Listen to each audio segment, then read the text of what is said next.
All right, here we go. Welcome to the Royal Horizon Smash Cards podcast. A huge thank you to everyone for joining us again on this second episode.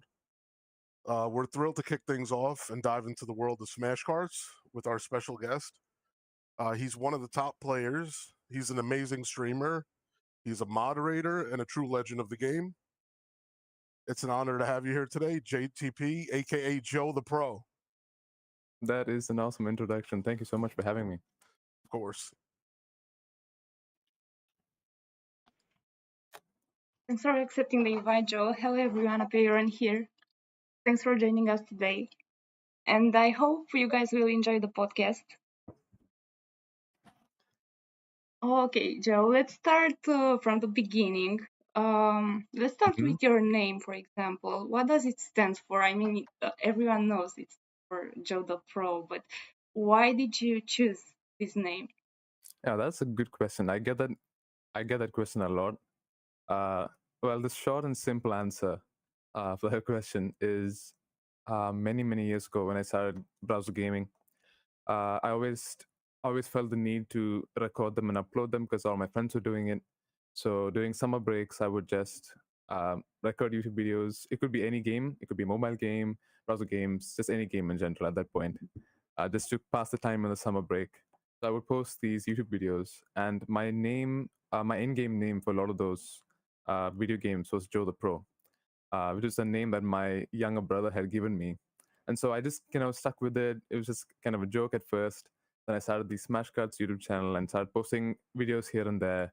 And so it just kind of stuck. And I remember there was a time where I started getting a pretty popular, and I contemplated whether to change it or not because I felt like this is cringe. Maybe I should change it.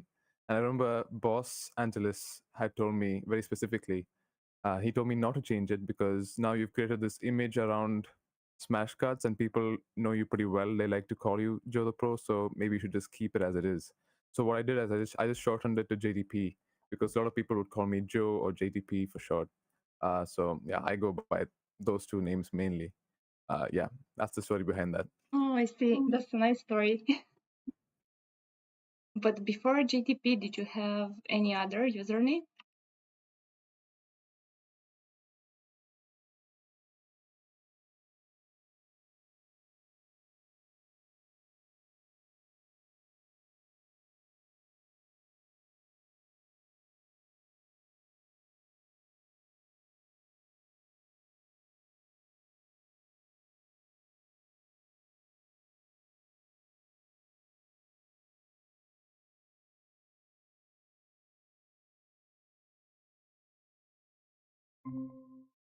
JTP fan, like It always. is very surreal uh, because I've never done YouTube seriously, to say the least. I mean, I've always just done it as a hobby. Uh, I didn't expect to get any traction. It was more of a attempt to create memories further down the line when I look back, which I've definitely done, and I'm proud to say that I've done that. But yeah, I never expected it to go anywhere.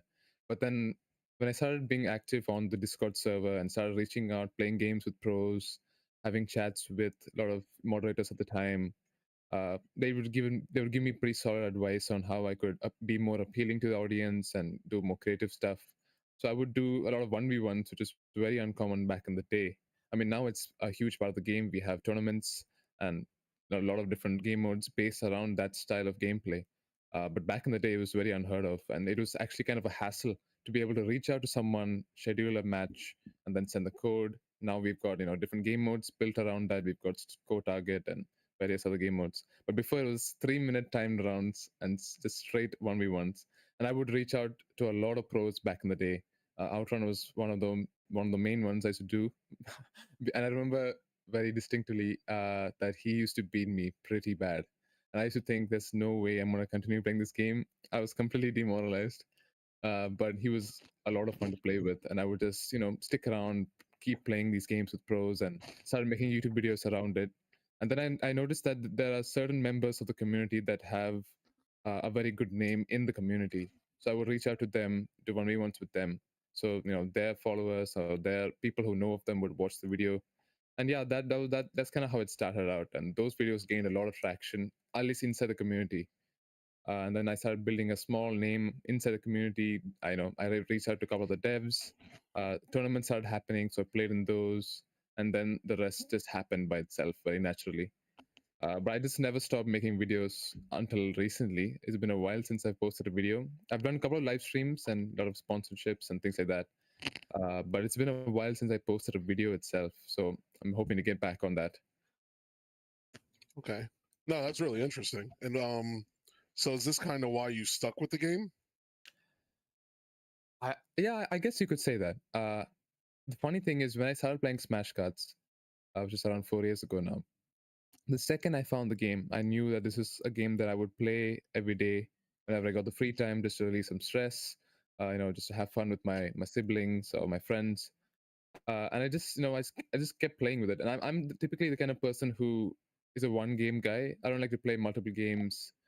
When I find one, I stick with it. So I remember saying, I've mentioned this a lot. When I started playing Smash Cards, and even till now, at least on PC, I haven't played any other game since.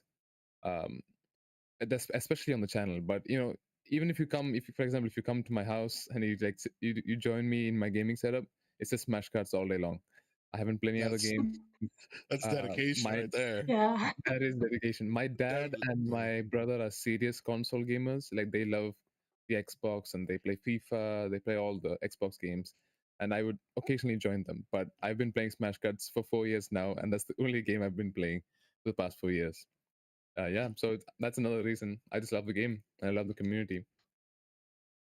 That's true dedication right there. Mhm. So getting into the actual game itself, what's your favorite weapon in the game? Oh, that is a great question. Favorite weapon? I would probably say one of the lobbers. I just love lobbers. I think it's a really versatile weapon. You can use it. It's a game-winning weapon. I mean, a lot of people would say invincibility or spikes are good, but depending on the scenario, especially in 1v1s, a lobber can be your best friend because you can pretty much hit anyone from anywhere. It's a great weapon, both the lobber nook and the cannonballs. But I would say one of the lobs. I don't know if I can choose one between them, but yeah, definitely one of those. And what's that weapon that you dislike the most? It's like, I'm gonna have to say spikes. And I know a lot of people say machine guns, Yeah. machine gun. But thing is, I think different game modes have different necessities or like different tactics. So I would say 1v1s, it's pretty dreadful to get spikes Yeah. because typically you would like to stay as far away as possible from the enemy and still get some damage off them so you can protect yourself. So I think in 1v1 situations, spikes are probably the worst because you end up wasting them anyway and they take up like 5 seconds. Machine guns, now that we have anything but machine gun game modes in 1v1s, it's pretty good. But I would still say machine guns pretty dreadful. To be honest, I've never really had a situation where I lost because of a machine gun, at least not in a tournament setting.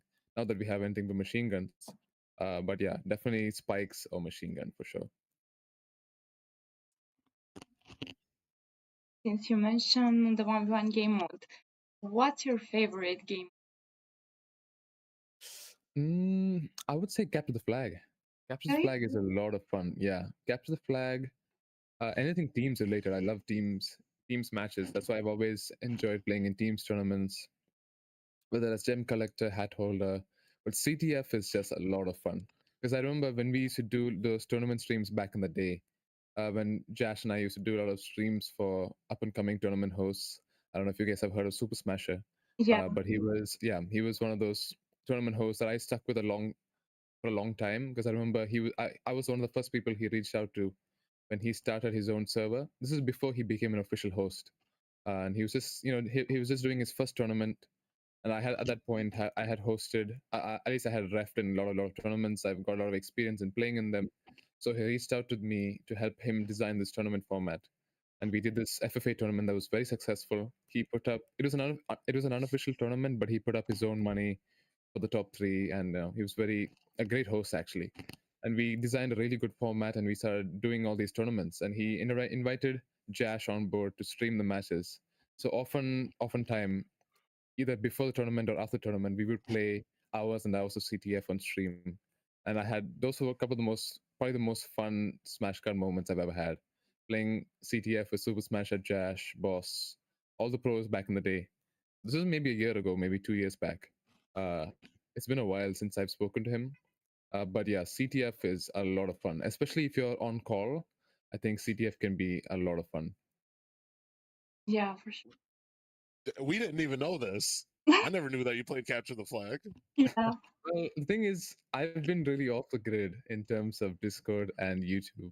Uh, Even for the past tournament that we got second place in, I would just come for 20 matches. We didn't get much time to practice, or at least I didn't get much time to practice. Definitely for the semifinals and for the finals, we did put aside some time to practice. I wish we had practiced a little bit more. I think there would have been a lot of help. A lot of help. But I typically just come like 5 minutes before the tournament match. Second the tournament match is over, I'm gone because I've been really busy for the past year at least. So I haven't really got the time to do CTF matches, and I was really bummed to miss the CTF tournament we had as well. But yeah, I mean, I love watching CTF. I love playing CTF. I think it's a lot of fun, and I think it's also a skill-based game that's also heavy in tactics. I think defense and offense is pretty important, and I love to see teams balance that out. Teams like BR, teams like AX. So yeah, I think that's definitely the most fun game mode that I've played. But I also like 1v1s. I think I used to be quite good at 1v1s at least back in the day, but it's been a while since I played a proper 1v1. So I'm looking forward to the 1v1 tournament that you're hosting, by the way, for Horizon. So Thank you. Can't wait to see you playing. Maybe you'll get into top 3. hopefully, I hope I can make the time for it. I hope so. You definitely can. Not at the time, especially like probably top 3, because I Oh, remember I don't you know were about like that. doing like 1v1s in the dark or something. Yeah. Remember that? And you were still beating players. I mean, the thing is that in tournaments now, competitions have got so stiff. The competition is rough. I mean, just because you're a big name player or someone who's popular in the community, that doesn't guarantee anything. There are so many underrated players who are not heard of. I mean, to be honest, Diamond Blade was one of them. I remember the first tournament that he played in was actually the unofficial Super Smasher tournament. That was an FFA tournament, and I think he made top 3 of that one. And we started kind of hearing his name there. And then, of course, he joined BR, and he was just insane. And he hasn't stopped winning since then. I remember when his name was Committing Arson SK. That's kind of how he was introduced. And then he changed his name to Diamond Blade. But yeah, he was one of those underrated players who no one ever heard of. He had a lot of game experience. He's been playing the game for years, but until recently is when he kind of, I would say recently, but in scale, it was recent that he announced himself and people started knowing about him. So the competition is really rough, and I think there are so many new players who are way more, they're more used to the WASD or the gaming mechanic. I mean, I was very unfamiliar with it because I was mainly a console gamer, or a mobile gamer, I would say. So it took me some time to get used to smash cuts. But I feel like the time that it requires to become good now has significantly reduced. I mean, I think it took me a whole year to become good at the game to some sort of level, but there are so many players who get it in like weeks and who are just insane. I think Ray was one of them. I remember when he was introduced as well. Like, within 2 weeks he was already getting popular. He was already becoming really good at the game. Yeah, I think it's going to be interesting to see future tournaments. The more and more that tournaments get hosted, the more difficult the competition gets. Unfortunately, I didn't get blessed with that quality. No, I think you just need to give some time, honestly. Yeah, it's gonna take me a few years. So what's your favorite map in game? Favorite map? Actually, this is probably an unpopular opinion, but I love Slick and Slide. Slick and Slide. Yeah, I mean, I know that's one of the OG maps. I think Slick and Slide and Sticky Speedway got to be up there for me. I love Smash 4, and I especially love the CTF version of Smash 4. But I think Slick and Slide is my number one favorite map of all time. Stick and Slide is actually a fun map to play in, but Mhm. can be a bit tricky, especially if they camp. Oh yes, certainly. I think the main reason that I love Slick and Slide is, at least when it was introduced, it was the one of the few maps that had different angles and elevations.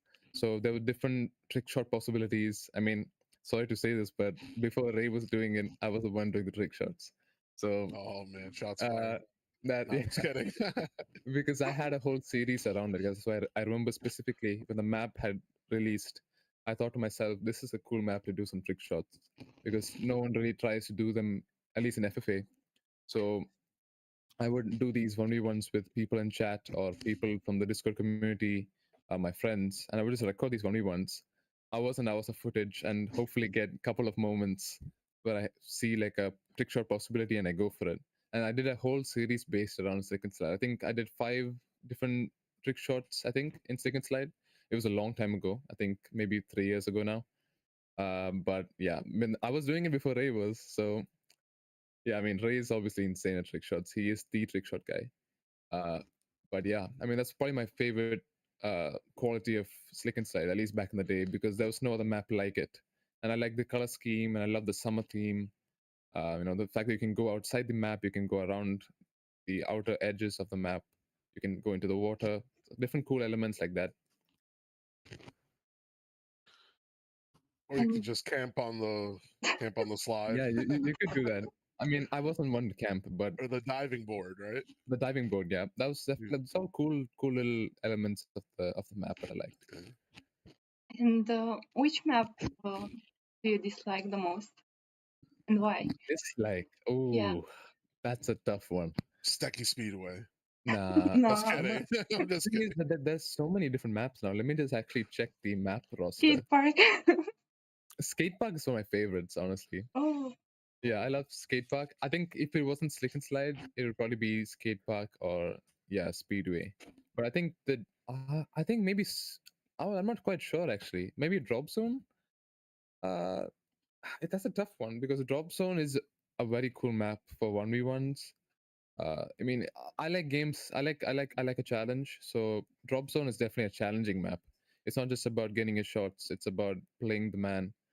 It's about playing the opponent in their heads. It's a mind game completely. And obviously, spawn points are very key in that map. I typically don't like maps where the spawns decide your fate. Drop Zone is one of them. I mean, if you get the first kill, it's likely that you're going to win the game. It's very difficult to come back from a 3-0 lead in Drop Zone. So Maybe Snow Park. Snow Park. I mean, these are all cool maps because they all had their own different. They had their own different elements, and maybe even the time that they were released. There's a lot of factors, but I'm not quite sure actually. Maybe. Hmm. I think I could probably say Drop Zone. I think a Drop Zone is probably my least favorite. I mean, I love all the maps, but if I were to pick my least favorite, I'd probably say Drop Zone. It's such like an open area. That's why probably. Yeah. yeah, and you can easily fall sometimes compared to Yeah. pinball. It's a proper challenging map. I mean, I love playing in it, but if you look at the different, because I think we've had too many Sky Arenas, and I love Sky Arenas, but I think Drop Zone is probably my least favorite. Yeah. When was your first official tournament? And how was that experience for you? Let me try to remember actually, because I believe I had made a YouTube video on this. So let me find that video. Hold up. I think this was when I don't know if you guys have heard of Pubster, Yeah, but he was one Yeah. of the main tournament hosts back in the day. yeah. I think he hosted 6 tournaments, the first 6 tournaments of Smash Cards, and everything else was hosted by Boss and Ray and various other hosts. But he was the one to start that. And I think he worked very closely with all team to design those tournaments. Well, let me check that out. Actually, I believe it was the one where NA won. It was I believe that was the 5th Smash Cards tournament, fifth official. I think it was 1v1 format on Gravel Pit. Let me check that. Actually, I should be having that in my tournament playlist. Yeah, I it was the 5th remember tournament. Yeah, one turning because Gravel Pit. Yeah, I saw some videos on YouTube, I think. yeah, this is one of my this video gained a lot of traction for me because I hadn't posted a tournament video before this, and this was a special tournament in the sense that he actually hosted 2 tournaments in one day. So the 5th and 6th tournaments were hosted in one day. So he hosted one that was favorable for the US time, and he hosted one that was favorable for the Indian Asian time. But both, I mean, both tournaments are open to all regions. So I played in both. Um, I think NA won the gravel pit one, if I'm correct. I think it was NA first and Tom Cruise second. But I ended up getting, I think, fifth place in the sixth one, which is what Shawnee Sean won. It was actually a great tournament. It was a lobbers only Smash Fort score target 3. And that was a really fun tournament. But yeah, I think that was my first official Smash Cast tournament that I've played in, and it was a great experience. I mean, I was very new to the idea of a tournament because I hadn't really played any esports, or I haven't played, competitively online for any game prior. So it was a cool experience to kind of get into that world. I mean, it's cool to look back on it now that I've hosted tournaments, or I've co-hosted, I've refed, and I've also played in many. But yeah, I mean, that was the first official experience, and it was a great one. I think Fopsa did a really good job. He had really good refs. And he did a great job. It went smoothly, and I think it was a very entertaining tournament as well. And that was in 2021. That was yeah, that was November. Yeah, November to 2021. It's crazy. 2020, Wow. 2025. Yeah. 4 years ago. Yeah. This guy's like, let me check actually. And your S- first yeah, no, team you go. tourney was the one with United Titans. Yeah, that was my first ever podium. And how did you guys come together as a team? How did you decide to form That's a a great team back question. then? That team was actually formed based off the sixth official tournament, the one Shawnee Sean won, the one Pupster hosted, because I faced Excellence in the quarterfinals. This is the first time I ever played with him. I had just beaten Jash in the tournament, and that was a big deal because he was a huge YouTuber at the time. I was a huge fan, um, so it was a big deal to beat him. And he streamed his POV of it, and I recorded that. So I beat him, and I ended up facing Excellence in the bracket. And he, ended up beating me pretty well. It was a close match, but he was definitely better at lobbers on Smash 4. And he was such a good sport. He was such a nice guy. I remember in my head thinking this guy is a nice guy to lose to, because he's a good player and he's also a great sport. So that memory stuck in my head, and we kept kind of contact after that. And he also ended up facing Ancient, who I think got third or fourth. I believe it was Sean who got first, Outrun who got second, Excellence who got third, and it was Ancient who got fourth. So when the team's tournament was announced by Pubster, they were looking for teammates. I was originally supposed to be in Outrun's team, and there's a whole other story to that of why that didn't happen. There's a little miscommunication. There was scheduling errors, so I was not able to join that team, unfortunately. But I was looking for a team, and Excellence reached out asking me to join him because they had one more slot. And he and Ancient had teamed together. It was their first time playing together as well. But they all three of us remember each other from that Lobos tournament. So we ended up teaming together, and we actually got a new member who was completely unknown, one of those underrated players who no one has ever heard of. And it was my suggestion to take him on because I believe that he would kind of give an advantage in the sense that no one has ever played with him, so no one would understand how he would play. No one knows his play style. He was completely new. I mean, he was a great Smashcast player, and he has a lot of experience, but he had never played in an official tournament. He had never chatted on Discord. His name is Constantinos, so we used to call him Con. Let's And go. yeah, and the three of us, yeah, basically he was actually a great advantage. It was a good call from us to get him on the team because no one knew how he played. So we ended up making it to the quarterfinals where we had to face, I believe it was Northern Alliance. Oh no, I think it was Blue Flare. Yeah, because it was a multi-region tournament where we face each other in the last stages of the game, or of the tournament rather. So we faced Blue Flare, which is of course a very popular team. It was basically Blue Flare before it was PBF. So Blue Flare is Arrow's team, or that crew, the Blue Flare crew. Oh, okay. Yeah. They ended up actually forging with or merging with Project Dominance, which was SKU's team. So that's therefore became PBF. Um, so yeah, I mean that's how we banded together and made United Titans. And that tournament video is still my most popular video on the channel. Yeah, I saw that video. It's such a great video. That game actually was the toughest game you guys played in that tourney. That was that was tough. I mean, I think this is before BR. This is before BR was ever even thought of, before it was ever conceived.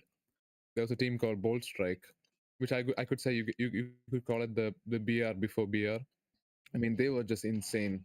All the members were probably the 4 best players of Smash Cut at the time, other than Outrun. Outrun ended up, he did play in that tournament, but there was a couple of errors with the scheduling, and he wasn't able to play all the matches. He got a bit unlucky in the semifinals. But yeah, other than Outrun, the top 4 best players of Smash Cuts at the time, it was Alpha Zero, Not Even Trying, and I think it was Warris, and ProMaster. Yeah, they formed the team Bolt Strike, and they were rough. I mean, they really swept the floor with us in the finals. It's like playing BR. Like you have the expectation that they're gonna win, so you already go in demoralized, and then they just wipe the floor with us. We had no clue what hit us. Uh, the warm up actually was quite good because we had to play warm up game to test pings and just to get ready for the finals. And we thought, okay, maybe we can do this. But then they went full on and they wiped the floor with us. We got a bit unlucky. Let's just say in our defense, they played insane and they completely deserved to win the tournament. But yeah, I mean, it was an insane game. It was a really entertaining tournament.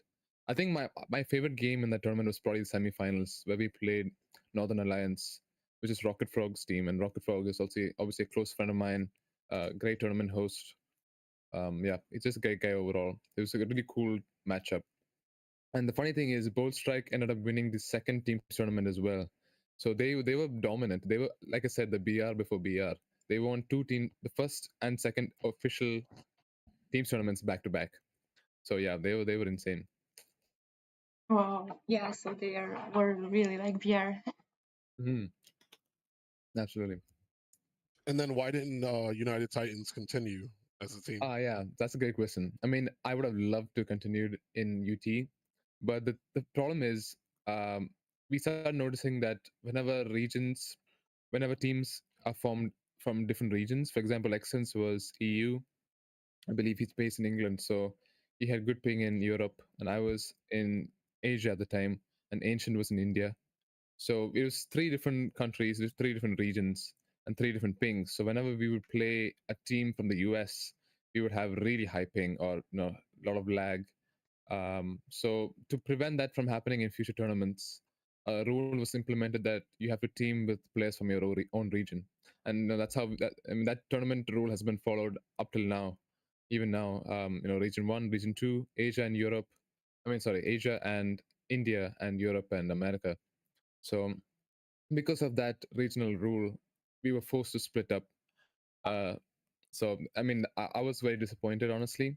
But I mean, I think that had to happen. We both had to go to different teams, and we progressed in different stages. And obviously, Excellence joined BR and became, I think, the most successful Smashcast player of all time, other than Diamond Blade. He's one of my closest friends on Discord. I've known him for a long time, and he's also one of the most consistent Smash Cut players to ever live. So yeah, I mean, it worked out for the both of us. I guess you could say. But yeah, I mean, we still stay in touch. The UTG, I can't speak. The UTGC is still there, still active. Occasionally, we pop in and say hi. But yeah, that was the reason we had to split.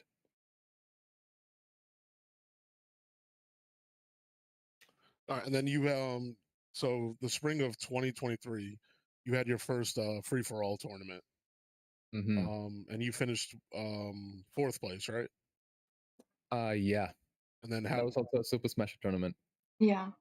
And how was that like experience? That was devastating. I mean, Sorry. I was Oh. devastated. I don't mean to be sentimental, but that was devastating because that was one of those tournaments where it took like 6 or 7 months to complete because we had one episode in each region. So I mean, this is a format. Like I said, Super Smash is a very close friend of mine. Um, I mean, I really sat with him to design that tournament format, and we did it together. And we had done so many tournaments prior, so we were a good team.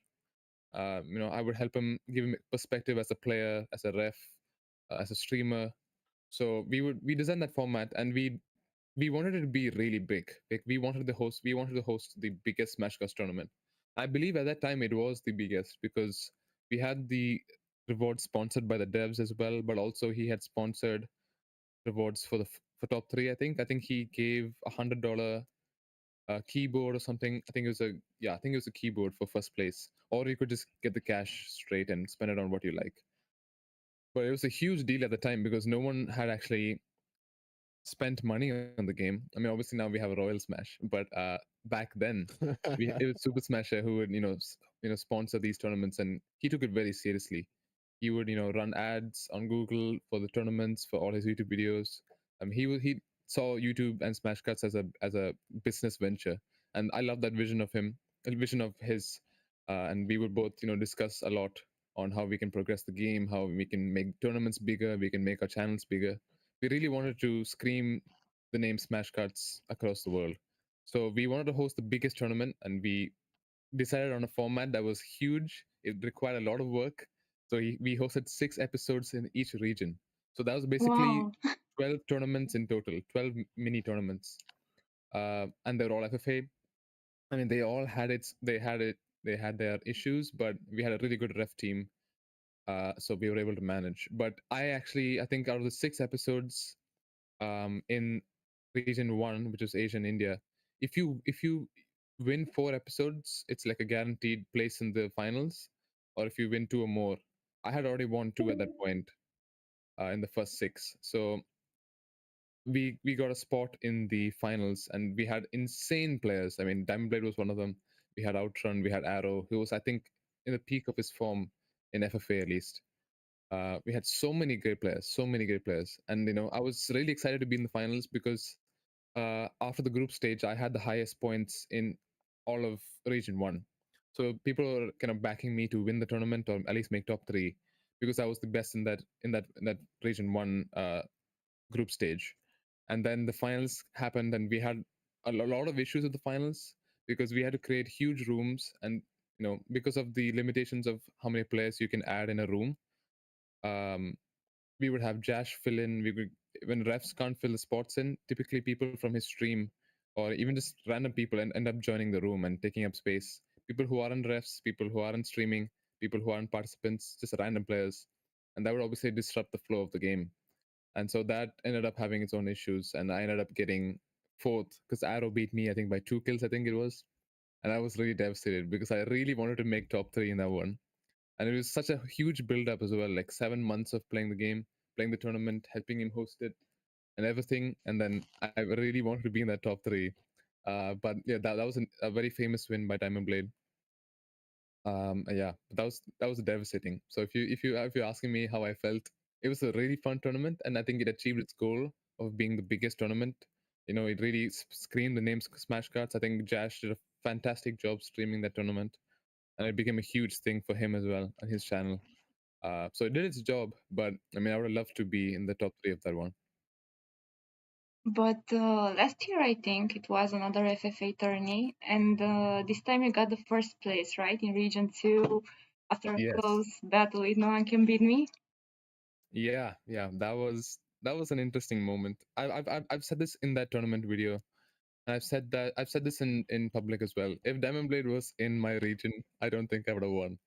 Uh, this is the peak of Diamond Blade's form because of the regional rule and different possible errors that could have happened or possible outcomes of combining the two regions. Screen split up the two regions and made it two different tournaments, which I think was a good call. I mean, if he hadn't done that, I probably wouldn't have won. But yeah, I mean, that was a really fun tournament. I was not expecting to win. I think that made a difference as well. I've noticed that whenever I go into a tournament wanting to win, I end up losing quite badly. Whenever I just play for the fun of the game or just have fun in the process, I didn't even think of winning. It was more of a fun thing to do on a Sunday. So I joined the tournament and I ended up winning. It was very competitive. It was very intense. But yeah, Diamond Blade gave me some pretty solid advice on staying calm and collected. I think that's a huge part of the game. So yeah, I mean that was a cool experience. When you play a tourney for winning, do you feel super nervous? And because of this, you can't focus properly? And Yeah, okay. So how did you manage to stay like cool and calm? I think a key part in that um, is that I didn't look at the scoreboard at all. I wasn't looking at the scoreboard, which is I think a very unusual way of playing Smash Cards. I do not recommend this. This is not good advice from JTP. So people in chat, don't listen to me. But for me, in that particular moment, I was just having a lot of fun. It was a very cool format. It was Sticky Speedway, which was a map I'm quite confident in. Obviously, we had SKUs at the time who was also playing in that finals, and he's regarded as the king of Speedway. So I had that. I know him very well. I knew him very well at the time. So I knew how the challenge that he's going to bring, and there were so many great unknown players at the time. Um, but yeah, I think that format did favor me a little bit. But yeah, I didn't look at the scoreboard at all. I mean, at the end of the last 3 seconds or something of the game, I would look at the scoreboard and think, oh wow, I made it on top. That's funny. That's funny. I wasn't because I didn't pay attention at the scoreboard at all. I would just focus on getting the kills, focus on rotating the weapons, and things like that. I've heard of people who kind of blast music in the background. I think that could be helpful actually, because I did play a tournament where I was just listening to music while playing. That was a one-time kind of thing. I wouldn't do it personally because I know a lot of people do that.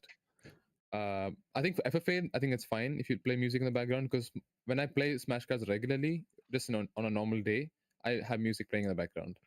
But in a 1v1 scenario, you want audio focus, you want to hear the sounds of your opponent. So I typically don't play music. But I think for an FFA tournament, you could play music and get away with it. What do you think about the people that don't have the sound on in game? Yeah, that's true. Yeah. I don't know how you could play like that. I mean, I used to be one of those people who didn't play with sound on. Uh, but then, yeah, I eventually did switch. I found it very useful in 1v1s and teams mode. And FFA, I don't think you need to actually play, unless you're playing competitively in a tournament. I always see FFA as the most fun game mode to just play on a whim. You can just pull up, you have only 15 minutes of your time, you can just turn on Smash Cards and play some FFA games without any sound, just maybe have some music blasting in the background. That's a chill day. That's a nice Sunday.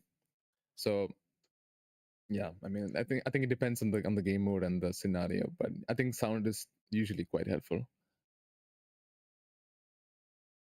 Yeah, in some game modes, it's actually helpful. Even in CTF, even though, for example, sometimes they put sound off, Yeah, but you can hear the spiky. yeah, my least favorite weapon as well. The problem with that is I don't know who's behind me. Yeah, yeah, Yeah. yeah. That's the problem. So I've had teammates behind me with spikes and invisibility, and I dodged them by accident. Yeah, I mean I think that's something that you can't change. I remember Sean always, he always used to put in the suggestions channel to give Smash Cuts a rear view mirror, so you can see, Just so we can see who's behind so we us. can, yeah. I mean, that would be pretty cool. I'm not sure I'm not quite sure how they would design that in They can terms make of it work. UI. Like a little tiny screen on the bottom or Yeah, something. Yeah. yeah. I think that could change a lot of things for Smash Cuts if they do actually do that. Would be cool. And then recently in the spring of 2025, you won another medal with SAU. Yeah. So how was that like experience? Another one that was completely unexpected. Didn't go in to win. I mean, that tournament had a lot of issues, at least for me personally, because SAU was not the team that I started the tournament with. I started the tournament with PBF, and there was a huge issue that happened on the Discord.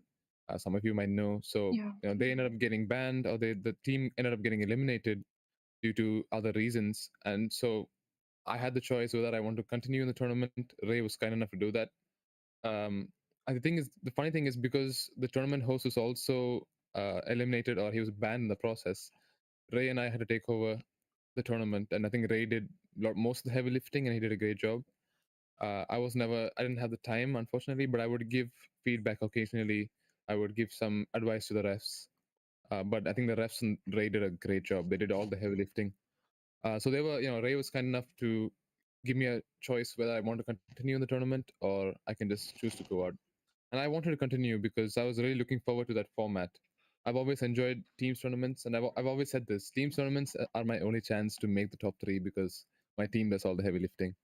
If it's a 1v1 tournament and it's only on my based on my skill, there's no way I'm making the top three. No, No, I that's don't not think so. true. You're a very, Yeah, very good 1v1 I player. just had a history of doing okay in teams tournaments, so I thought this would be another fun one to do. And I had joined BAU at that point. The funny thing is, I was a BAU member. Ray and I, and actually Ray and Thunder invited me, and I suggested the name Business as Usual. Uh, and that team started, and then I ended up leaving for PBF. And when the PBF ended up getting eliminated, I joined back to BAU. So they were very kind enough. They were kind enough to let me back. They were more than happy to do so. I was more than happy to come back. But yeah, so I saw that Thunder's team SAU at that point had an available slot, and he was kind enough to let me in. And it was a great team. I think they had a lot of potential. I had already played with Simrat prior. I had played with Thunder as well. I had never played with Adreno in a teams format, so I was curious to see how the dynamic would work. And I think I've played a fair few amount of teams games and teams tournaments, so I used to give them a lot of tips and advice on things we could do on specific maps, play styles we can implement, different strategies for different teams, because obviously a lot of the pros I had played against prior. So I gave them a lot of tactical advice, and then whenever I was asked to play, depending on the situation, I would help in. But I think Simrat was, I think, the real MVP of our team in that tournament, because he was consistent in every single game, no matter the situation, whether it's the semifinals or if it's the first game of the group stage. He just absolutely dominated. His arc for that tournament was insane. He just kept going higher and higher, and he did business when it mattered most. So yeah, it was a really fun tournament. It was unfortunate that we lost to BR in the finals, but I mean they deserved it. BR is number one for a reason, so it was a really fun tournament. And it was pretty surreal. Another one which was completely unexpected. I wasn't looking to win. I just wanted to continue playing the tournament to have a chance to make the top three. But yeah, another one that was caught me by surprise. We did a pretty good job in playing against Smash Crew, and then against BR. We ended up beating them the first time, but because of this double elimination, they were able to beat BAU and come back to the finals. It was a good comeback from them. But yeah, it was a great tournament. All right, and then so like looking ahead, so what's next for you in the game? That's a good question. I mean, what's immediately next is probably my tournament video. I mean, a lot of people have been asking for it, and it's taking me longer than I expected. I mean, I knew it was going to take long because I've been so busy. But yeah, I mean, it's definitely going to come out eventually, hopefully. But yeah, I think you can expect a lot more streams from me, because streams are a cool way of still engaging with your community, but also having some content on the channel. I don't want people to think I'm dead, so I'll be sure to do an occasional stream here and there. But I've been getting a lot of sponsorship opportunities from different people who've reached out, who want me to host tournaments or do a stream for them. So I've been doing a couple of those. Obviously, partnerships with the Ray browser, which has been so much fun. The past two ones we've done a great job. I think Josh and Ray were a lot of fun to do with. I'd be more than happy to do it again with them. They're two really good streamers on their own, but also I think the three of us together is just a lot of fun. So I've known Josh and Ray for a long time as well, especially Josh. So yeah, we're all close friends and close buddies. We've all had similar um, stories in terms of how we found Smash Cards and why we continue playing it, why we created the YouTube channel and all that. So we're all, three different content creators, three very different styles. But I think when we're together, it's it's a lot of chemistry, I would say. So the Ray browser people are very smart and picking the three of us. Yeah, but that's a lot of fun. I mean, I get out of sponsorship talks here and there, so that kind of forces me to stay relevant and staying involved in the game. I mean, I obviously play Smash Cards here and there, but I would like to do more streams, hopefully do more videos as well in the future. But I mean, I'm just gonna go with the flow and see where the game takes me. I know Steki has a lot of things planned for the game in terms of creators and people who are creating content, whether that's videos, art, various other any forms of content really. and I think the community is a really, a very loyal community. Um, so yeah, I mean, so many different talented artists and creators, moderators and things like that. So yeah, we're gonna switch link, right? I think we just lost Joe. Yeah, we have to switch links. All right, I'll see you there. And he's back. Yes, sir. Welcome back, Joe. Sorry about that. No worries, no worries. Yeah, Sorry, guys, so we what were you had to saying? I'm switch sorry. links from a Google Meet Yeah, to what was I another saying? Google Oh, yeah, Meet. I was talking about the community. Yeah, the community is a great one, so they're gonna keep me involved and see where the game goes. I mean, I really want Smash Cuts to be one of those games that goes on across all platforms. Console. I want it to be a mainstream game like Mario Kart or various other competitors. It's a pretty big game in its own right, and it's pretty cool as well. But I think Smash Cuts can go a long way if they just follow a specific path, which I think they will do. If they're doing, I know they have a lot of plans. The team are very ambitious, and for good reason, because they have a pretty good community behind them. Um, so they can definitely take the game to new heights, and I'm looking forward to stay there and see. Do you have any like goals for the future? For Smash Like, Cuts, like just in yeah, anything that you have like set up? not Like really. I've had a pretty good run so far with Smash Cuts. I remember having this conversation with Stecky where I was kind of informing him that I was going into university and that I would, be a bit less active on the Discord community and on YouTube. And he said he was, wishing me well. But one thing he told me specifically is to stick around and not actually ever leave Smash Cuts, because he has big plans for the games for the game, and big plans for creators and things like that. For the future of Smash Cuts. And he's like, if it gets really big, you're already a established creator on this game. You would like to stick around and see the harvest of what they've sown over the couple of years. So he kind of encouraged me to stay with the game, stay involved here and there. So I'm gonna follow his advice, and not just because it's a good opportunity for me professionally, but also because I just love the game. I mean, I would never expected it to go as far as it did for me in terms of getting paid to do certain things by YouTube, by sponsors, but also just to have fun. I mean, I started playing this game to play with my friends, and then it became about YouTube. And as long as those two key elements, I still remain and look back on those two. I still keep those two as the core factors of the channel. I think we'll be fine for as many years to come. Yeah, You're because you sorry. sorry, Yeah, say you can go ahead. No, you're good. You're good. You're good. Go ahead. yeah, I wanted to say that you're also one of the most popular SK streamers. And regarding this, how did your streaming journey begin? And can you give some advice to someone who's new to streaming? Yeah, I'll be happy to. Streaming is an art. I'll say, because we've got, especially on YouTube. YouTube streaming is rough because YouTube is one of those platforms where I think I read the statistic somewhere that 200 hours of footage get uploaded to YouTube every second. Yeah, So um streaming doing a live stream on YouTube is difficult because there's so much content on YouTube, and not just content on Smash Cuts, but just content in general. And, streaming has become so popular over the past couple of years, whether it's influence streamers, lifestyle streamers, gaming streamers. I mean, we all obviously grew up on a lot of gaming streams, um, but streaming was not something I ever wanted to do. It was something that kind of happened. uh, I was just sticking to doing YouTube videos here and there because I prefer going into something prepared. But I feel like live stream is a bit more going with the flow because it's live and you have a chat with you.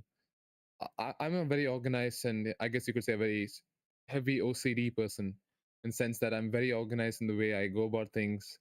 I like to have everything planned before I do something. So I felt like live streams are a place that I was a bit more vulnerable, because I had no clue what's going to happen, what chat's going to do, if my stream crashes or if my FPS drops, and things can go wrong. Whereas if it's a YouTube video, I can always edit it out. I can always make it better. I can re-record things. I can film things over and over again. So I just continued doing those YouTube videos. And I remember when Ray started hopping on the scene of Smash Cuts. I remember the first ever stream that he did, and this is how people found him. This is his first ever piece of Smash Cuts content. He had, I think, a lot of agar.io videos on the channel because he was a established creator on that community. But then when he switched over to Smash Cuts and he found Smash Cuts, I remember he did this live stream with his friend, and this was when he had basically no following from the Smash Cuts community. He had already had 1,000 subscribers at that point from the agar.io community and from various other games and things like that. But no one knew him in Smash Cuts. I remember when he posted the stream link on the video section of Tall Team, I had just clicked on it to see what's this new guy doing, just to check out these new and up and coming creators. And he was having a lot of fun with his friend on Smash Cuts. And I was like, maybe I should do a live stream, because I know Jash was doing a lot of live streams. I had obviously been a part of many other creators' live streams. I think Jash was one of the main ones. Jash and Sean, of course. But I always used to come up with an excuse for why I didn't stream. One of them was, I don't have the time for streaming. I never play Smash Cuts for more than 30 minutes, unless it's a tournament. So I'm like, there's no way people are going to watch just a 30-minute stream, or, my computer's not good enough. It's going to crash. The frames are going to be terrible. No one's going to watch this. So I would always, come up with some sort of excuse for not streaming. But then I think Ray did a pretty good job of kind of forcing me and encouraging me to do a proper stream. And so I did my first live stream. I think this is around a year ago. I mean, I've had a lot of unlisted streams, and actually a lot of streams I ended up deleting on the channel. But when I properly started streaming was around a year ago. And then obviously when tournaments started happening, it became a point to stream the tournament matches and things like that. So I would help out doing that as well. And then it became really fun. I became very confident in my ability to talk to chat and deliver lines for sponsors, or just be engaging and be more fun. I always thought I was very boring. My voice is terrible. I was very insecure about my voice at first. I don't want anyone to hear this, things like that. So there was a lot of insecurity around streaming. But Ray did that final push for me, and he pushed me down that slide, and it's been fun ever since. I love doing streams now because it's something where I can just pull up, I can set up the stream. Fortunately, I've had the liberty of having a good computer now compared to back then, and I've got a good setup, so I'm able to do a pretty decent stream um, in terms of quality. But yeah, I mean, before there was a lot of errors and problems around it that I created myself. But streams are fun. I mean, I think everyone should do streams. What I would say, my advice is to keep ideas original. Um, I think it can be very difficult to do so for Smash Cuts because it's a game that I think a lot of the creators have already taken it to many extents, and it's hard to go beyond that in terms of creativity. I think Mole is extremely creative with his parking videos. I mean, he's unique, one of a kind. And even if people do try to recreate it, the thing that keeps him different from the rest is his ability to do the parkour. His talent and his skill in that sort of format is insane, and no one can replicate that. So that's his advantage, or that's his determining factor. But I think for YouTube, I would say my general advice for YouTube and also for streaming is probably to stay consistent. I mean, I've always told this story. When I started making YouTube videos on Smash Cuts, at least in the early days, I was on 33 subscribers for 6 months straight. It didn't go up, it didn't go down. It was bang on 33. I would get a lot of couple of views here and there, a lot of feedback from the community, but no one ever subscribed. But I kept going. I stayed motivated, and I just kept going until that 7th month where I started gaining traction, and it just started growing from there. So my advice is, if you're going to do YouTube as a hobby, do not look at the numbers. Don't let the views or subscriber count discourage you. Just have fun in the process. However, if you are going to do YouTube as a profession or a business, or you're just trying to do this as a side hustle, I would say look up, do your research. There are a lot of great tutorials on how you can start a good brand image. You can start a YouTube channel. For Smash Cuts, I'd say is to stay original, stay active in the community, listen to the feedback they give you, because oftentimes the community knows best, whether they're right or wrong. Your videos are going to be watched by them, so getting feedback from them is obviously key. And they can obviously help you in many ways. And once they get behind you, they're so loyal. And that's the story of my channel. Really, I haven't made a video in 8 months, a proper video. I've done streams here and there. I've done a lot of streams actually in the past 8 months. But a proper video, it's been around 8 months, and I still have a really loyal fan base. And I think fan base is the wrong terminology. I think both Jash and I both have the same fan base. We have the same followers. He just has more because he's better. But we all have the same community behind us, and that's the beauty of the Discord community. Is we have so many loyal members who are active every day, who watch everything that's been uploaded, just because they love the game as much as we do. So when you create content based around the game, just because of out of your love for the game, they get behind you pretty quick. So I'd say stay consistent, listen to the feedback that the community gives you, try to stay as active as possible, at least in the early days, and hopefully you become as lucky as I am. And I think for your first stream, when you were streaming for the first time, you were pretty nervous. How did you manage to control your emotion, streaming and playing at the same time? It must be a bit difficult, Oh yeah, for especially sure. when you do it for the first time. Yeah. I mean, I think I wasn't nervous per se because I had already got around 1,000 subscribers. I guess I had a pretty nice um, fan base, I guess you could say. Yeah, a lot of nice people who get around to watching my videos and things like that. So I wasn't nervous when I did the live stream, but I was significantly worried about the fact that this is not good enough content. I've always been insecure about that. I always want to create the best content possible, and I don't think I do that very well, honestly, because there are so many unique and creative YouTubers, people like Ray, who's this insane editors.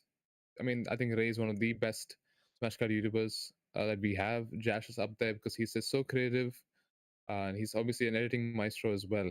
But if you look at Jash and Ray, the key difference between the two of them is their style of editing. Jash is hilarious on his own, and both Ray and Jash have great personalities. They're great people, but their style of editing is quite different. Jash is a bit more. He takes more time with it. He likes to kind of edit in terms of creativity, whereas Ray is all about the visuals and the audio, and just create an amazing visual experience for you, whether that's a 2 minute video or a 30-minute video. If you look at Jash's old videos, they're quite long, and they're pieces of art, really. I used to love watching his videos. No matter how long they are, I knew this is going to be a good product. Even if he took 7 months to edit it, if he took a year to edit it, I knew it would be good because he puts his all when he edits his videos and pushes creativity to the max. Whereas Ray is super creative, he's super fun. His visuals are stunning. I know he's a video editor and he does that as a profession as well. But even having that fact aside, he's just really creative like that. And obviously his Smash Cuts gameplay speaks for itself.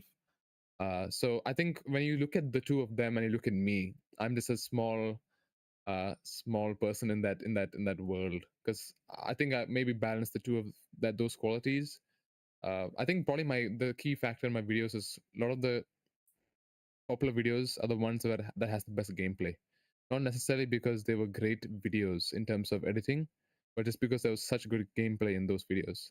So that was kind of my key factor to my channel. So I think live streams are cool. The two of them are great live streamers. I think Sean was one of my favorite live streamers because he was so natural and he had such a charismatic voice. And he has such a great personality. I think when you stream, especially when you don't have a webcam, when people don't associate a face to the voice that they hear, your voice has to be quite charismatic, or you have to present yourself very charismatically. Although in the beginning stages you feel nervous, I think just being yourself and just sticking to your personality, not trying to be anyone else, is key. I think that's very important in live streaming. I would say I'm definitely not anywhere near the best live streamer in Smash Cuts. I mean, we've got so many great live streamers. But I would say, just because of the experience I have, when you do live streams, just make sure that yourself have a cup of water with you. I usually have a bottle because my voice gets very dry. So have that with you. Keep yourself comfortable. Make the space that you're sitting in a very comfortable space. That you're at your best self when you're speaking to the audience, and just make sure to read chat. And if you have the freedom and the liberty to have a nice computer, you can set it up in a nice way. You can make a stream nice, things like that. But I think I always said that Smash Cards pays for itself. For me, that's kind of how it worked. I just because you don't have a good enough computer, or if you feel like you're not good enough, I think you should still do it. And when you start mastering the craft, it starts paying for itself, and you end up upgrading and making your streams even better. So that's my advice for up and coming live streamers who would love to.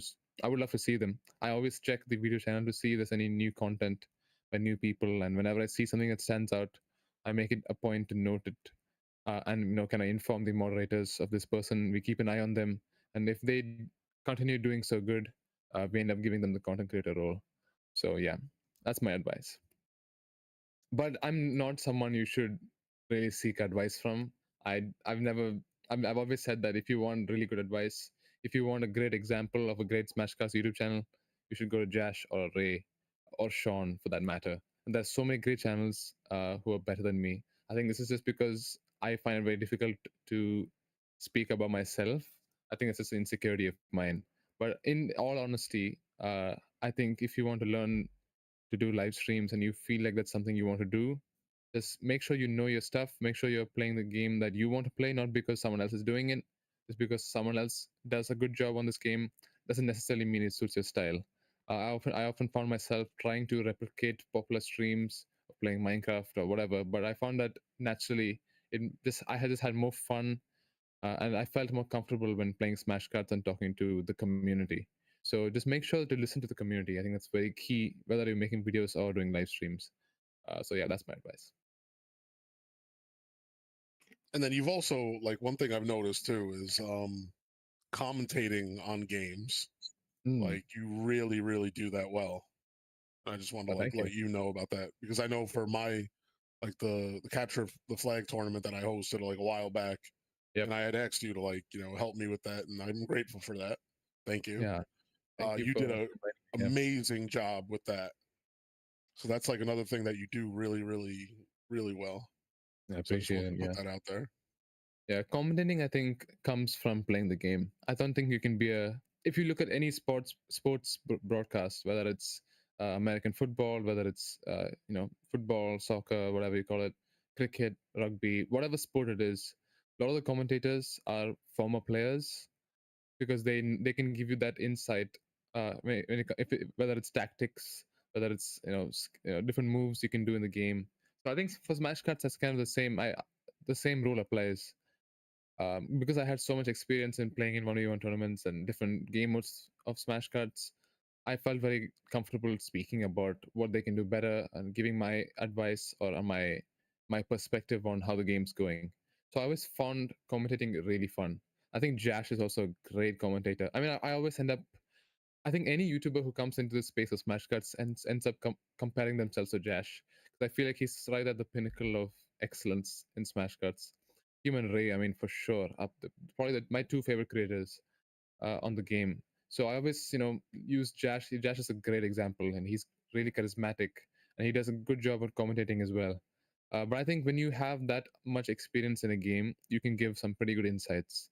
You just need to feel comfortable in your own voice. The second you're more comfortable in your own skin, it feels very natural. So yeah, I find commentating a lot of fun. That's probably my favorite thing to do in Smash Cuts, especially when doing live streams. That's why I love doing tournament streams. Even if I'm not playing in the tournament, I would love to just spectate these matches, and that also serves as content for people to look back on, to find a previous matchup, but also gives me an opportunity to do commentating. So it's a lot of fun. Yeah. Since you have been mentioning some players like Ray Day, Rocket Frog, Super Smasher, Josh, which Mhm. players have inspired you the most and why? Okay, yeah, that's a great question. And I've already taken Jash's name a lot on the stream, on this podcast, but I'm gonna take it again, and I'll say two names. I think they both serve its own purpose. At the time of when I started doing Smashcast YouTube, there were very few creators on the game who were consistent. I think Jash was one of them, and he had actually I think just 2 or 3 videos on his channel at that point. Sean and I both started around the same time. He had posted his video before I did. A couple of weeks, both of us posted our first video in the same month. He was already very popular in the community, and he's already an established player and a name, but he did not have any Smash Card videos. He had a couple of other games on his channel. I believe he also had some musical compositions, and because he's a great pianist, so he had a channel for that as well, I think. But on his channel at that time, at least, there were no Smash Cut videos. So Jash and I believe Headcase and maybe one more other creator were the only ones who had YouTube videos on Smash Cuts.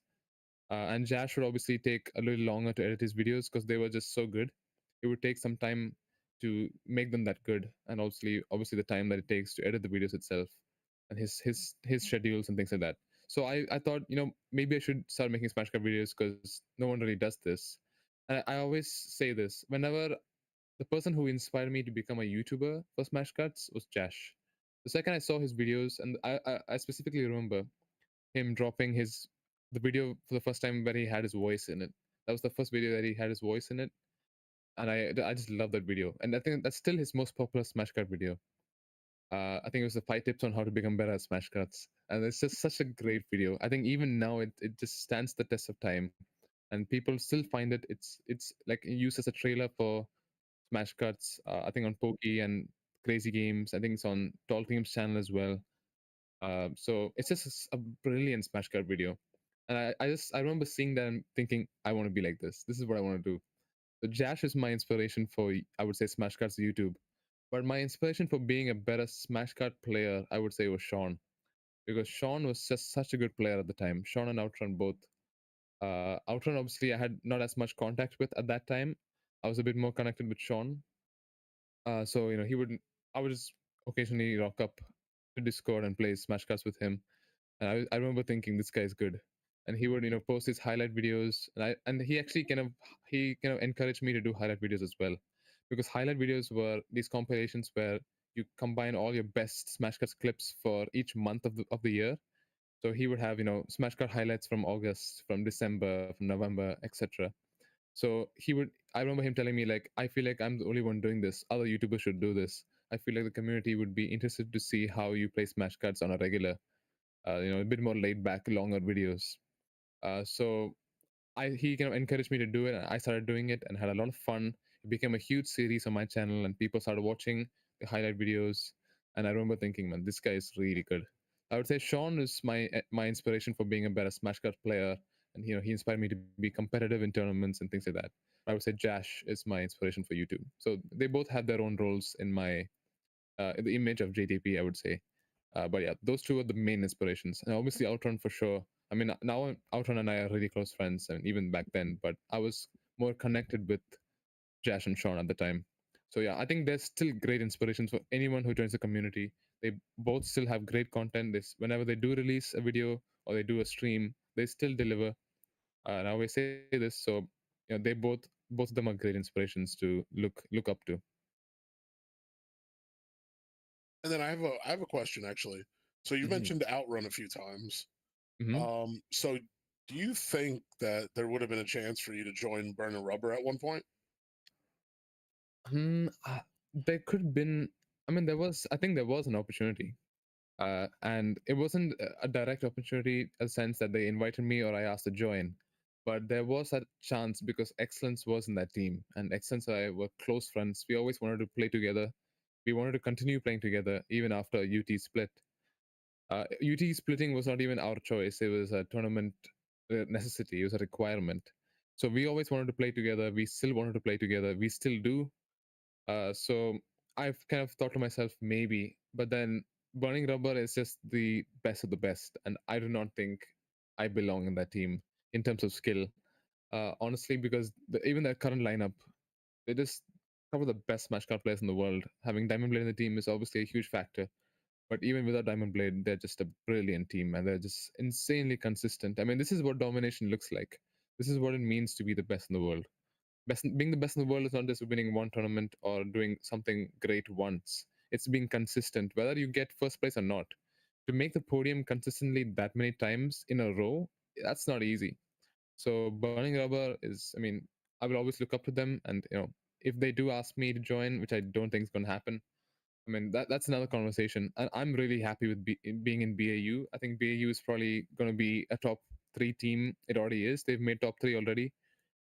Great story behind the previous tournament that we had.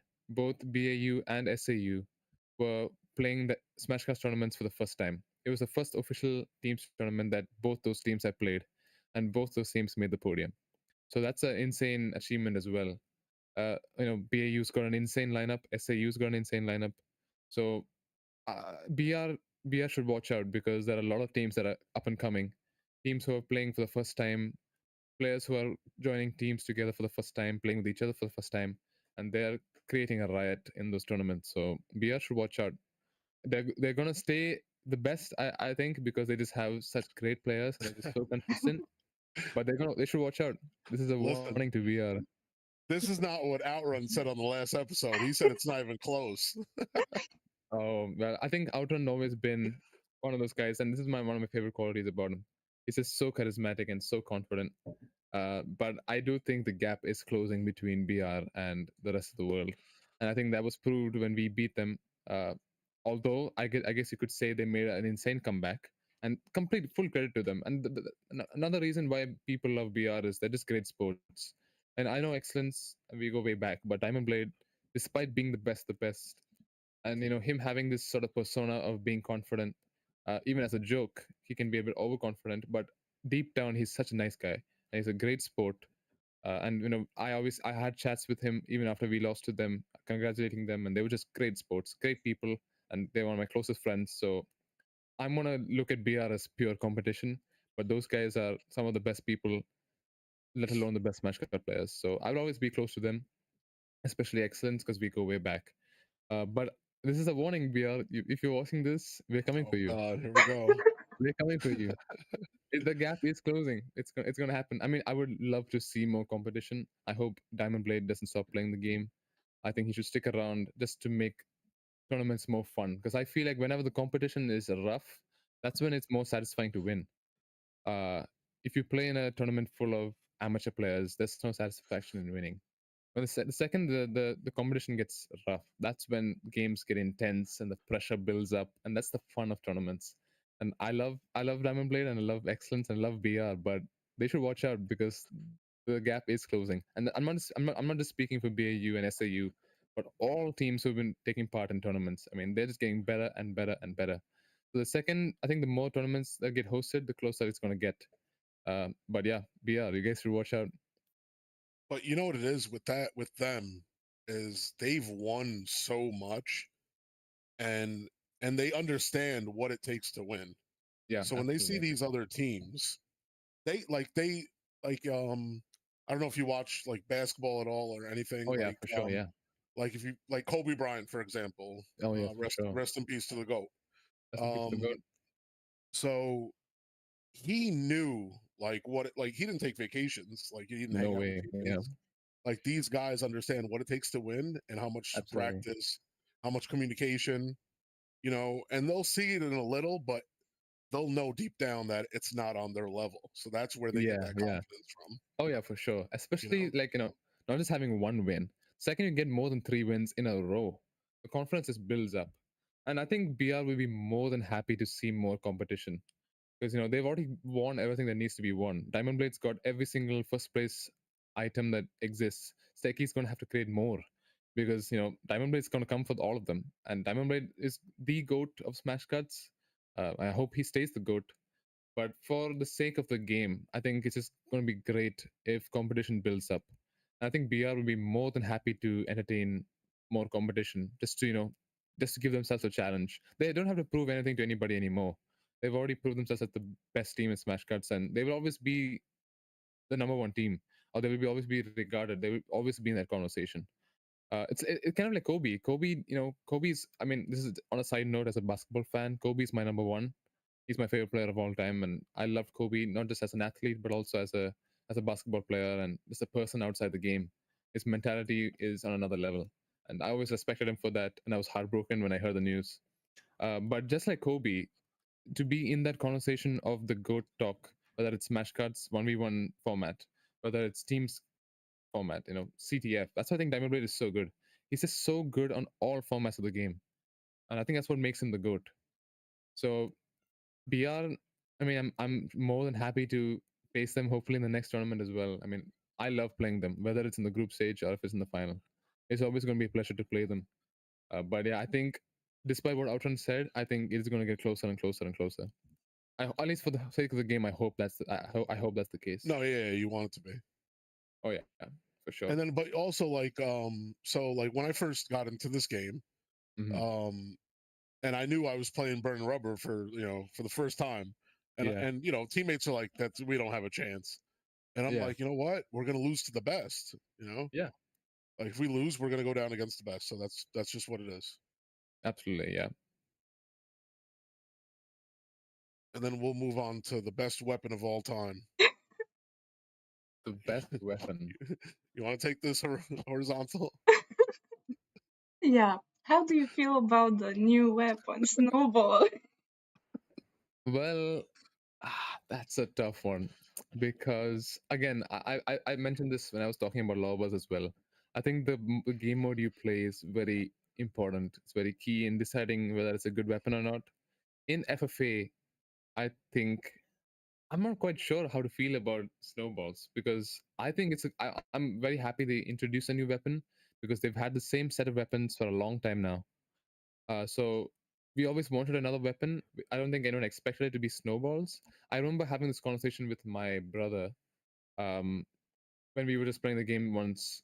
It was one of those winter updates before snowballs, and he kind of hinted at the fact that what if Salt Team released this sort of weapon that you can freeze your opponent and you can smash them, and obviously that ended up getting implemented. But I don't know how to feel about it. I think for 1v1s, it's pretty cool because it's a weapon that kind of completely immobilizes your opponent whether what no matter what weapon they have, and you can obviously go in and smash them or get another weapon and shoot. They will be stuck in that position. So it's definitely a interesting weapon in terms of tactics. But I think the most frustrating thing is, as someone who is getting frozen, it's just so frustrating, especially in FFA. Yeah. Because FFA, it's all about speed, it's all about aggression, it's about getting the highest score possible. The second you get frozen, especially if you're going for a high score, oh man, that's a terrible feeling. And even if you're the one shooting the snowballs, if you free someone and someone else gets the kill, that's even more frustrating. So I think for FFA, it's questionable. I think despite the feedback that people have been giving about it, I think they're more than entitled to keep it in the game. It's just another variable that makes the game more interesting, whether it's for bad or for good. Nothing's going to be perfect, and I think these kind of interesting variables create conversation and they create a little interest around the game. I don't think snowball should be removed. I don't think machine gun should be removed. I think all these weapons should be stayed and kept in the game for the fun of it. Just about the situation that you use it in. So, for example, if you're hosting a tournament, the host will have to think twice before keeping snowballs in the weapons roster. I mean, anything but machine guns does include the snowballs. So, if they, I don't think it makes sense to do anything but machine guns and snowballs. I mean, this machine gun got so much hate that the Tall Team had to make that game mode. I don't see that happening for snowballs. So I mean, I think it depends on the game mode and the format and the scenario. But for a 1v1 weapon, I think it's pretty cool. Uh, like I said, I haven't really got the opportunity to use it that much to give you a proper detailed feedback on it because I think at least for the tournament that the team's tournament that we just played, it was quite helpful actually because I would freeze my opponent and then my teammate would go and smash them. I wouldn't have to worry about getting the job done. So it's a cool weapon, but different depends on the scenario. But I think I still don't think it's a great weapon, but it's not a bad weapon either. And I I don't think feel they so should remove it. helpless though. You do feel really I feel helpless. And so I think, helpless when I'm frozen for that 3 seconds. yeah. But I think well, that's a good point. I think it's part of the game, honestly. And then what do you think of actually the new game mode, arms race? Arms race. Oh yeah. Well, actually, Oh, I haven't played that many games of arms race. I don't think I played one. I thought it was this pretty cool. But I think I'm gonna have to play more of Arms Race to give you a good answer for that. I think it's a I'll, cool game mode I'll be because honest, it's good for the challenges. it's good for the challenges. Exactly. So It's good I for the mean, challenges.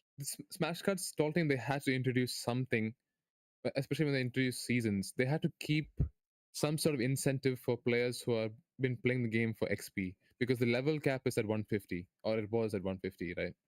So, or it was at, whenever they introduce a new level cap, the second that it stayed for more than a couple of months, the veterans of the game or the people who play daily started getting frustrated at the fact that they can't make any progress in this game other than getting more coins or more character tokens. But because of the level system, they couldn't even get more character tokens. It was just coins and XP and stats. So Tall Team had to introduce something that kept players, I guess you could I guess you could say retention for the game. They had to keep something to maintain that retention. And I always expected some sort of battle pass or some sort of seasons to be implemented. And I think they did a pretty good job with what they've done so far. I like the concept of it. A couple of those seasons were questionable with the themes, but I think this new one, the Jurassic Cards one, is pretty cool. Uh, and I think they've definitely improved the rewards within the battle pass as well in the Smash Pass. And obviously, because the value of coins has dropped because of the introduction of gems, I think coins have become completely useless. Other than the fact, unless you're a new player. I mean, I have like around 1.5 million coins right now. I had more than that. I just made some recent purchases. But I think gems have just got given. They were given so much value that it kind of reduced the value of coins. So with each update, they make these interesting changes. Obviously, impact the game as a whole. Um, but I think Arms Race was key in keeping people, playing those challenges, completing those daily challenges. I think Arms Race is pretty cool, honestly. Since you mentioned what devs have done so far for improving some things in the game, right now, what do you think the devs could do to make Escape even better? Or what they should change, or what addition would you personally like to see in the game? Yeah, well, I remember typically how Smash Tall Team would go about making changes into the game. They would introduce a lot of new characters, a lot of new cosmetics. And I remember the community having some pretty rough feedback on that. I mean, people are getting kind of sick at the fact that there was so many new characters, and not actually any updates to the game or the format of the game. I would love to see a lot more game modes, because they need to start thinking of Smash Cuts as a big game. They need to start seeing the future when they make these updates. Uh, Balancing between pleasing the current community and the future players, possible new players, is rough. But the second they master that balance is when they're going to start becoming a big game. They need to introduce more things for the people who play regularly. I think that the currency in the game is okay. I think they can keep the gems, the character tokens, and the coins. But they need to introduce some sort of new game mode, some sort of insane something that blows your mind. Just like how our minds were blown when seasons were introduced or when the levels update was introduced. They need to come up with something that just completely shocks the community and also invites a lot of new players. I think if they change their UI a little bit, make it a bit more appealing, I think they've done a great job right now. I think the game looks great, but it needs to look good on a poster. It needs to look good to a completely new perspective, a new person, like someone who's never played the game, not even someone who's even gamed it before, not that involved in gaming. If you can appeal to that kind of audience, I think the game can progress majorly. So they need to keep that in mind. Keeping the balance between pleasing the current community that Smash Cards have, and also the future possibility of new players. Uh, Personally, I think I'm not quite sure of what I would like to see in the future, in terms of game modes. But as long as there's some sort of involvement with new game modes or new formats to explore, I think we've been quite used to doing 1v1s and 2v2s and teams. I think Smash Bros has three main game modes. One is 1v1s, at least to our community. 1v1s, teams mode. Teams mode includes CTF, hat holder, gems collector, whatever, and also FFA. I think these are the three main game modes that people end up playing. For example, in the community, we see a lot of codes for FFA games. We see a lot of 1v1 requests, and we see a lot of CTF and teams, etc. So the second they introduce more categories like that, and increase that number from 3 to maybe 10 or maybe 5. It can be incremental increases, but as long as I see more of those, I think the game would progress majorly.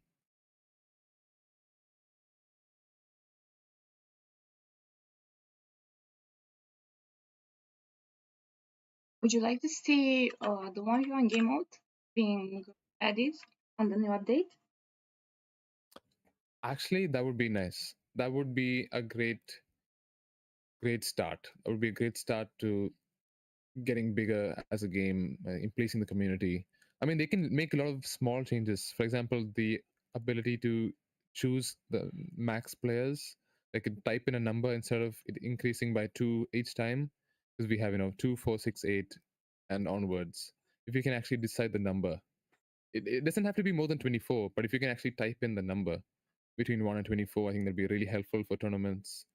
um, I mean, when they introduced a spectating mode, that was a very key update, especially for tournaments, for those who spectate and stream. So that's a good update. But if they need to start with the small things first, perfect the current features that they have already, and then they can introduce game modes like the 1v1 game mode, possibly maybe some sort of racing game mode, something like that. I know they want to stay true to the core of the game, which is FFA and smashing carts.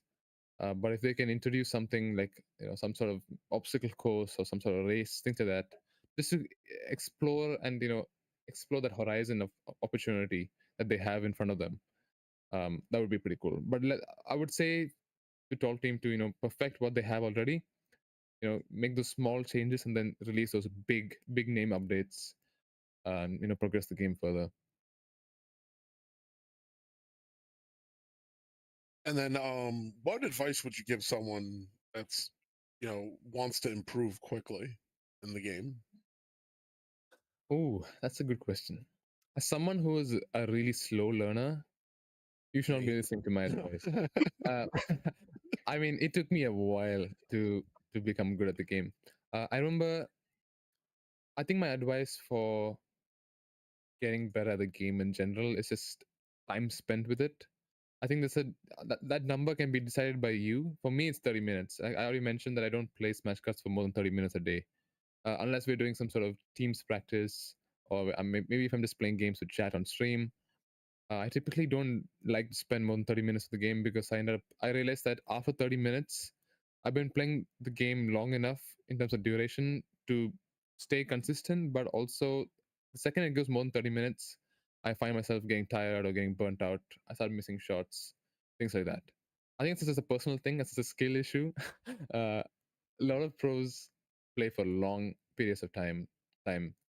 Uh, so I mean, I Knee think high, 5 hours. yeah, I think the general advice I would give is focus on what game modes you want to get better at. For 1v1s, I would say practice with the best.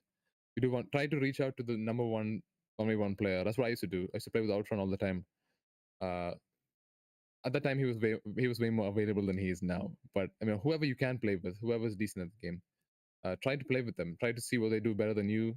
Try to see what they do while you're dead. There's a lot of planning that happens while the opponent is dead. That 5 seconds is key for positioning yourself, finding the right weapon, trying to figure out where they're going to spawn. There's a lot of different factors that are involved in a 1v1. And for FFA, I think it's just time spent with the game mode. You just need to really rock out maybe an hour and see what you can do better.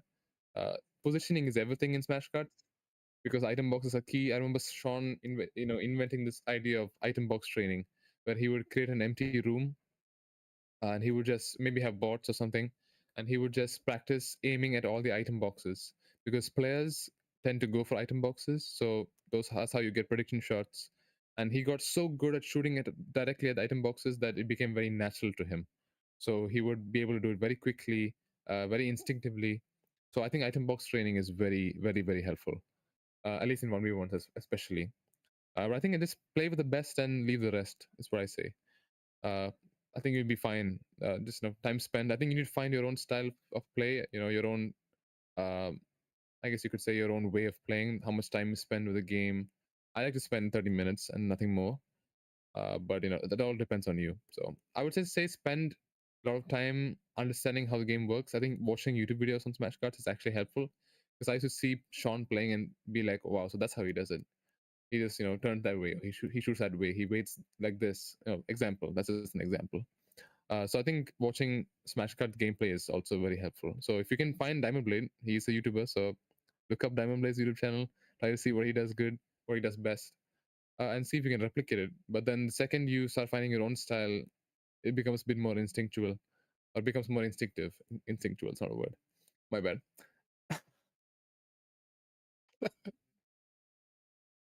I'm just making things up at this point.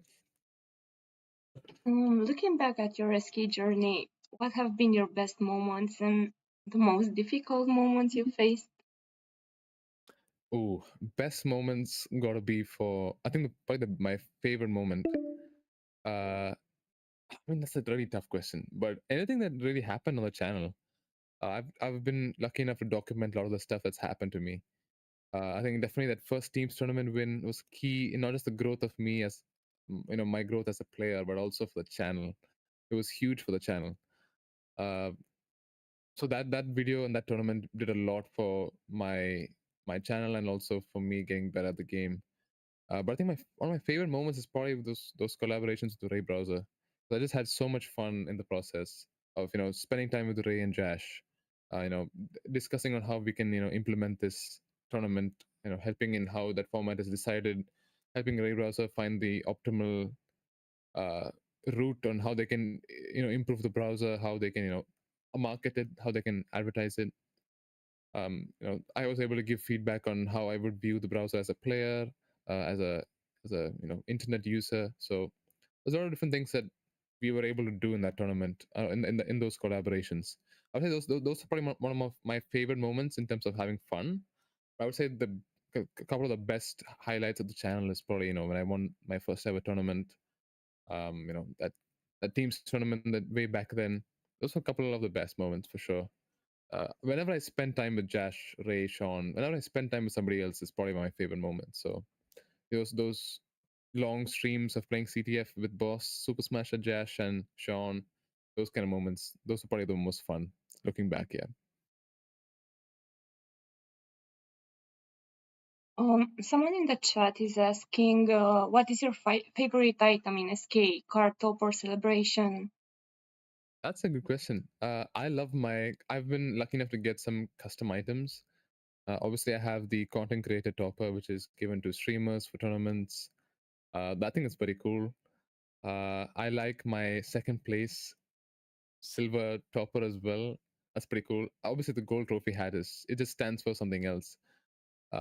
It's like getting those rings and then end of an NBA championship. Uh, it's just the pinnacle of success. You just look at it, like he must be good. So yeah, gold trophy hat's got to be up there. Content creator topper. The celebration is very cool. Yeah, my favorite item in SK is probably the content creator topper. That's because that's very unique to content creators. So that's one of the reasons. But yeah, I think if you just ask me items in general, I typically like card colors a lot. I feel I love making aesthetic card colors and things like that. I've never been a celebrations guy. I know a lot of people who collect celebrations just for fun. They have all the celebrations in the game. But yeah, I think card colors and hats are pretty cool as well. Yeah. All right, and then I had a question for you too. Obviously. Yes. So you've been a part of the community for years now. So what do you think was the peak of the competition? So like would you say like around 2021, 2022 to 23 or 24 to like current? That's a good question. I think combination always gets better as time goes on. So I think it just gets better in different ways. I would say Smashcast as a whole, the idea of a tournament competition has got to its best right now because there are a lot of players who are completely unknown. We have no idea what chance they present until you play with them in the tournament. So you can be surprised oftentimes. There are veterans who've definitely played a lot of tournaments, so they have that experience. Like you said, they know how to win. Just like how you mentioned for BR. So different players, they present different advantages. But I would say the peak competition, I would say, is probably 2022 to 2023 because if I remember correctly, there were a lot of teams tournaments, a lot of 1v1 tournaments. And I remember there was so many great team tournament matches. I believe it was Slot that was hosted by Boss, which is a Lobos tournament, teams mode basically, Lobos only teams mode on Smash Island, which is a very difficult map for Lobos if you are getting shot by Lobos. I mean, it's easy to make the shot, but there's no hiding on Smash Island. There's no way you can hide from Lobos. There's no dodging involved, unless the maneuvering dodges. You can't really hide from the Lobos. Is what I'm trying to say. There are very few elevations in Smash Island as well. The competition is purely based off aim. The whoever has better aim is going to win that tournament. And it was such an insane tournament to watch. And I remember watching the stream, Jash's stream for that one. So that was an insane one. There were great 1v1 tournaments. I think competition was probably at its peak then. But now, I mean, even now, it's just getting better and better and better. Everyone presents a challenge. Everyone has their own advantage. So yeah, I mean, I think competition is going to get better and better. Like I said, for not just tournaments, but also any tournament, just any sort of involvement in the game. It's just going to get better and better and better. Since we talk a lot about SK, let's talk a bit about you as a person. What hobbies do you have, and what do you like to do in your spare time? That's a good question. Like I said, I've not been that active with other games. It's just been Smash Cuts for the past 5 years, which is a little unoriginal, but I guess you could say I'm very dedicated. Shout out to Smash Cuts. Outside of gaming, I love music. I've had conversations with Sean about this. I like composing songs. I'm a pianist myself. I taught myself the keyboard. I never had a teacher. So I've been playing for the past 7 years now. I learned it completely on my own. I know I'm able to take it to a nice level now where I'm able to play in church and things like that. So I guess music is my biggest hobby outside Smash Cuts. Smash Cuts, Smash Cuts, Smash Cuts. That's my hobby. Uh, Smash Cuts and music, I guess you could say. Yeah. So I like writing songs. I like listening to music and composing things like that. What kind of music do you like? I love jazz. I mean, I think this is an unpopular opinion for our generation, but I just love jazz. I mean, I think there's just so many levels to jazz. And I love like the 50s. I love Frank Sinatra. He's my hero. Let's go. Yeah, Frank Sinatra. Blue Eyes. Yes, sir. Dean Martin. People like people like them. And I've grown up in a Christian household, so I listen to a lot of gospel music and contemporary music. Michael W. Smith, people like those guys, and those top of my favorites. But Frank Sinatra is my inspiration as a musician. I just love jazz. So yeah, I guess you could say jazz is my favorite. I mean, I'm a very I guess you could say I'm very unique in my listening to music. I mean, I listen to different languages because I'm Indian. We're already multilingual, so I already speak 3 different languages in India. So I mean, we listen to a lot of different music, different genres, different languages. But I would say jazz is my favorite. Yeah. No, but it's incredible that Frank Sinatra has made it all the way to where you are. You know what I'm saying? Yeah, absolutely, So absolutely. That's really great. No, I love Frank Sinatra. Like one of my favorites as well. Oh yeah, for sure. I hear it all the time if I'm watching like the Yankee game and they win. It's Sinatra all the way. Absolutely. Yes, sir.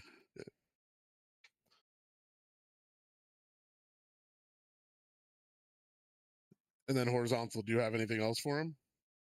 No, I'm done with the questions. Let's see if someone else in the chat something.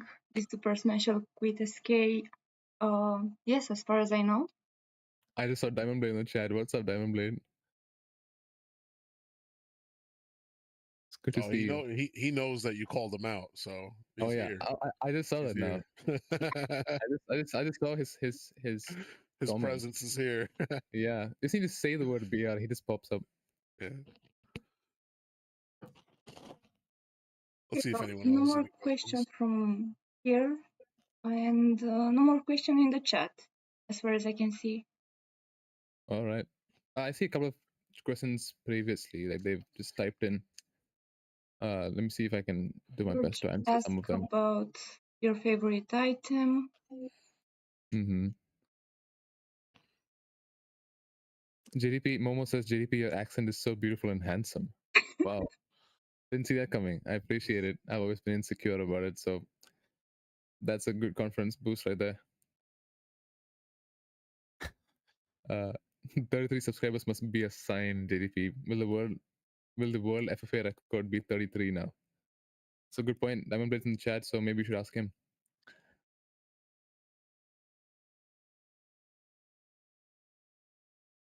Diamond Blade. When did Joe become a pro? Let's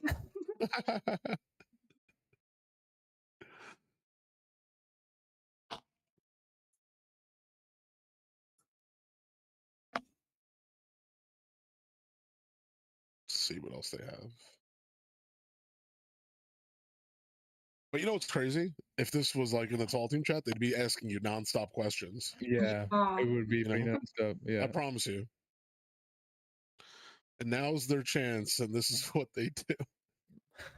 It's pretty early for US, so No, I know. it's actually a good time for most people.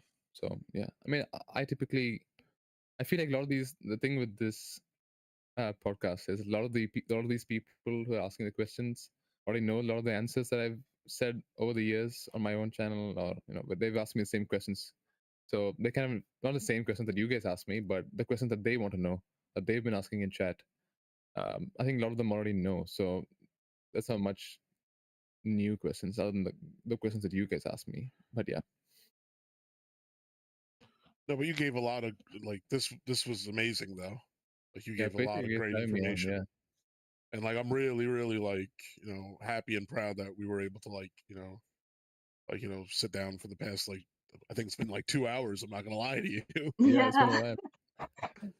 This is fun. I mean, I can tell how passionate you guys are about Smash Cuts, and it's nice to see that the same for me. I think I just try to do my best in screaming the name Smash Cuts wherever I can, because I just know how good the game is and I know how good it can be. So I just want Smash Cuts to do well, and I want the community to grow as well. I think we're going to do that. I think we're going towards a really bright future for Smash Cuts. Yes, sir. And we really appreciate you having you on. So I guess we'll start wrapping it up now. Yes, sir. And I'm sure we'll have you on again. Maybe we'll have maybe you know what, we'll even do like a Teams thing where we get like everyone from BAU on. We can do that. That'd be fun. That would be something. Fun. That would be definitely something. Interviewing BR and then interviewing BAU. And then having both teams on one big chat. That would be crazy. Would be insane. All right, but thank you so much for joining us. To the loyal listeners, thank you so much for if you've been with us for the past 2 hours, we really appreciate it. And we'll see you on the next episode of Royal Horizon SK Podcast. Horizon Horizontal, do you have anything else to add? Yeah, I just want to say that we will have a special guest for the next episode, so stay tuned. Awesome. It's me again, guys. Let's go. See you soon, Thank you, guys. everyone. All right, guys. Take care. All right, bye-bye. Bye.